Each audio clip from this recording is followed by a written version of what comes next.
concept de chiffre significatif prend naissance dans les laboratoires où une mesure est toujours accompagnée d'une incertitude. La lecture du diamètre de ce disque se fait avec une incertitude de 1 mm, qui correspond à sa plus petite graduation. Cela signifie que lorsque je lis la valeur de 12 cm, il s'agit en fait de 12,0 cm plus ou moins 1 mm, ou encore que la valeur est comprise entre 11,9 et 12,1 cm. Je peux me demander si je dois ou non écrire le 0 après la virgule. Dans ce cas, il est important d'écrire le 0 après la virgule, car nous détenons une information sur ce chiffre. Ajouter une seconde décimale, par contre, serait une erreur, car nous ne possédons aucune information sur cette deuxième décimale. Cela signifie que le nombre de chiffres significatifs correspond au nombre de chiffres certains, ainsi que le premier chiffre incertain.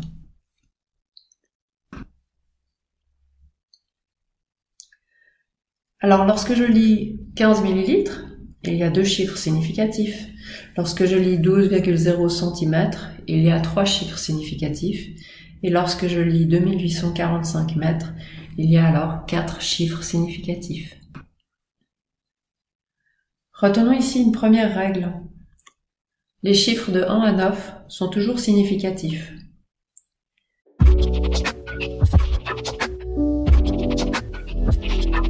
Particulier dans le sens où on peut le rajouter avant ou après la valeur sans avoir pour autant le sentiment de modifier celle-ci. Pourtant, si j'écris 12 ml ou 12,0 ml, on l'a vu précédemment, ce n'est pas la même chose, il n'y a pas la même précision. Le second exprime une mesure plus précise. Concernant le 0, il nous faudra donc retenir les règles suivantes. Les zéros placés à gauche ne sont pas des chiffres significatifs. En effet, ils représentent la position de la virgule, soit en fait l'ordre de grandeur du nombre. Par exemple, 0,035 cm contient deux chiffres significatifs et 0,004 kg ne contient qu'un seul chiffre significatif. Par contre, les zéros au milieu et à droite d'un nombre sont significatifs. Par exemple, 0,0740 mol contient 3 chiffres significatifs et 0,105 décimètres contient également 3 chiffres significatifs. Dans un nombre représentant le résultat d'une mesure, on ne fera bien sûr figurer que les chiffres significatifs, sinon ça n'aurait pas de sens.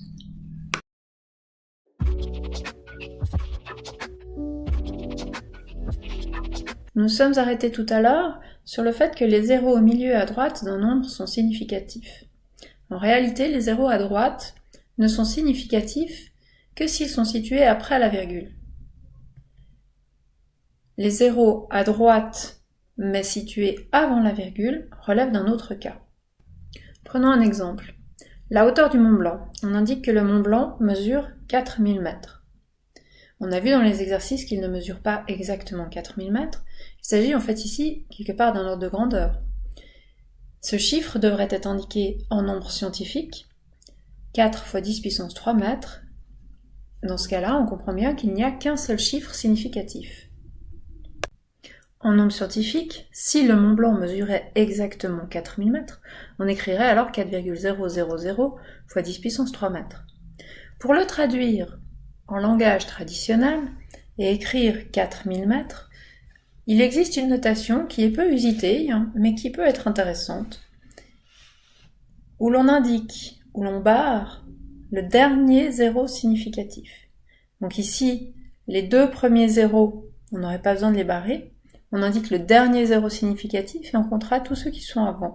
On écrira alors 4000 avec le dernier zéro barré mètre. Ici, on indique qu'on a une hauteur exactement de 4000 mètres.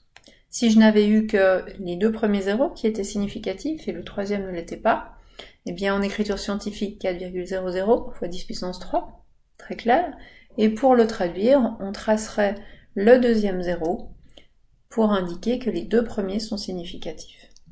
Mais cette écriture est peu usitée, et dans notre cours, nous essayerons d'utiliser un maximum la notation scientifique.